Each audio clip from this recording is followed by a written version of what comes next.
सोलापुरातील ब्रिटिशकालीन हिप्परगा तलाव हा पूर्ण क्षमतेने भरलाय आणि तलाव पूर्ण क्षमतेने भरल्यामुळे सांडव्यातून पाणी ओसंडून वाहतोय आणि हे सगळं जे पाणी आहे ते अवंतीनगर वसंत विहार भागात पोहोचलेलं आहे। त्यामुळे पूरस्थिती त्या ठिकाणी येऊ शकते। पावसामुळे बाळेखोल सोलापूर पूल सुद्धा पाण्याखाली गेलाय। या पूरस्थितीमुळे नागरिकांच्या घरात पाणी शिरण्याची भीती सुद्धा व्यक्त केली गेलेली आहे। सोलापूर महापालिकेकडून नागरिकांना सतर्क राहण्याचा इशारा प्राप्त झालाय।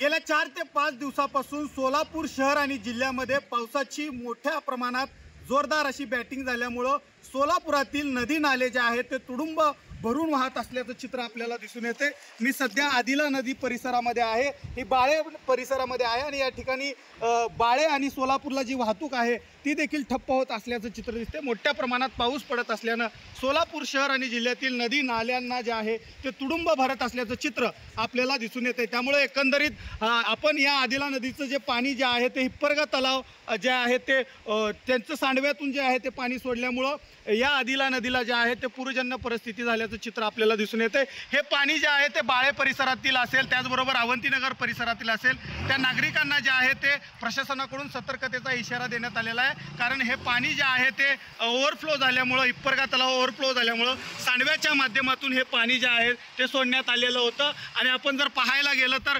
शेती जी आहे ती देखील पाण्याखाली गेल्याचं चित्र आपल्याला दिसून येते। त्यामुळे एकंदरीत उडीद असेल, सोयाबीन असेल, ही जी पिकं आहेत त्या पिकांनाच देखील मोठ्या प्रमाणात नुकसान झाल्याचं चित्र आपल्याला एकंदरीत दिसतंय। त्यामुळे एकंदरीत शेतकऱ्यांकडून देखील मदतीची अपेक्षा जी आहे ती प्रशासनाला करण्यात येते। त्यामुळे एकंदरीत सोलापूर जिल्ह्यामध्ये प्रत्येक ठिकाणी नदी नाले जे आहेत ते तुडुंब वाहत असल्याचं चित्र एकंदरीत आपल्याला दिसून येतंय।